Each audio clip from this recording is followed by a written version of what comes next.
અંકલેશ્વર અને હાંસોટમાં 80મા સ્વતંત્રતા પર્વની ઉજવણીના ભાગરૂપે તિરંગા યાત્રાનું આયોજન કરવામાં આવ્યું. અંકલેશ્વર તાલુકા કક્ષાની તિરંગા યાત્રા ગડખોલ પાટિયાથી અંદાળા સુધી યોજાઈ હતી, જ્યારે અંકલેશ્વર શહેરમાં ઈએન જીનવાલા હાઈસ્કૂલથી ભરૂચી નાકા સુધી તિરંગા યાત્રા યોજાઈ.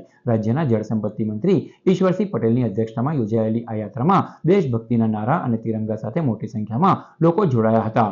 યાત્રામાં પ્રાંત અધિકારી ભવદીપસિંહ જાડેજા, મામલતદાર રાજન વસાવા, જિલ્લા ભાજપ પ્રમુખ પ્રકાશ મોદી, મહામંત્રી પરેશ પટેલ, શહેર ભાજપ પ્રમુખ ધર્મેન્દ્ર પુષ્કરના સહિતના આગેવાનો અને અધિકારીઓ જોડાયા. 80મા રાષ્ટ્ર પર્વની પૂર્વ સંધ્યાએ અંકલેશ્વર નગર અને અંકલેશ્વર તાલુકાની અંદર તિરંગા યાત્રાનું આયોજન કરવામાં આવ્યું હતું. જે પ્રકારે તિરંગા યાત્રા એટલે 15મી ઓગસ્ટ અને 26 જાન્યુઆરીના એક વીક પહેલાં આ યાત્રા થકી દેશભાવના જગાવવા માટે આ યાત્રાનું કરવામાં આવ્યું છે. હાંસોટ તાલુકા મથક ખાતે પણ તિરંગા યાત્રાનું આયોજન કરાયું. મામલતદાર કચેરીથી શરૂ થયેલી યાત્રા કાકાવા હોસ્પિટલ થઈ હાંસોટ સર્કલ ખાતે પૂર્ણ થઈ હતી.